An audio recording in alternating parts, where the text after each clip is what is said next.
Jean-Christophe Couvi, du côté de la police, comment est-ce qu'on réagit à ces annonces? Est-ce que c'est aussi un soulagement du point de vue du travail?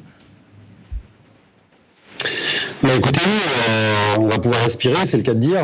Vous savez, nos collègues sont toujours au contact de la population et on sentait là, depuis quelques jours que voilà, la tension montait un petit peu.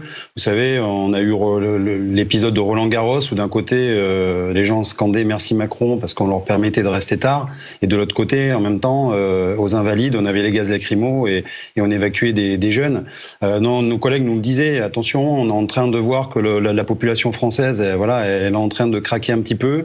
Il y a de plus en plus de mal à faire respecter le couvre-feu. Et vous savez, le couvre-feu, ça faisait rigoler même un peu nos collègues parce qu'ils nous disaient on comprend pas trop. En gros, c'est Jekyll et Hyde. C'est-à-dire que jusqu'à 23h, le virus n'est pas trop actif. Et à partir de 23h01, ça y est, c'est un monstre sans queue ni tête. Et là, on y va et il est beaucoup plus féroce. Donc, vous voyez, c'est tout ça en fait. On avait du mal à lire vraiment comment dire, avoir une lecture positive de ça. Après, il y a aussi la fête de la musique qui arrivait. Il y a l'Euro. Les jours rallongent, la chaleur, enfin tout ça faisait un cocktail qui faisait qu'on voyait qu'on était obligé de lâcher un petit peu et franchement nos collègues vont pouvoir se recentrer sur leur mission vraiment de la police, quoi. Jean-Christophe Couvi, avec les annonces qui ont été faites par Jean Castex aujourd'hui, qu'est-ce qui va désormais se jouer pour la police? Parce qu'il n'y aura plus besoin de vérifier le port du masque à l'extérieur, hors gros rassemblement.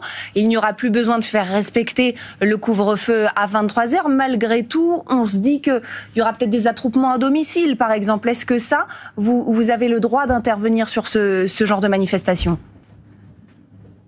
Écoutez, pour l'instant, on attend les instructions. On n'a pas reçu, attention, il y a toujours le comptage de 10 personnes maximum, a priori. Donc pour l'instant, on attend les instructions qui vont venir et découler du ministère. Bien sûr, s'il faut qu'on fasse attention et qu'on sermonne quelques personnes, on le fera.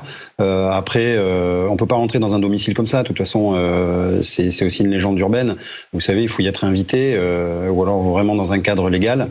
Donc on pourra pas rentrer comme ça. Mais oui, on va faire attention. Mais vous savez, je pense que les Français ont joué le jeu depuis plus d'1 an. Tout le monde a bien compris l'enjeu de sortir de cette crise. Oui, il va y avoir des festivités, l'été va arriver, ça va être compliqué de gérer tout ça. Mais encore une fois, vous savez, nous, on est là pour discuter avec la population et ils le comprennent.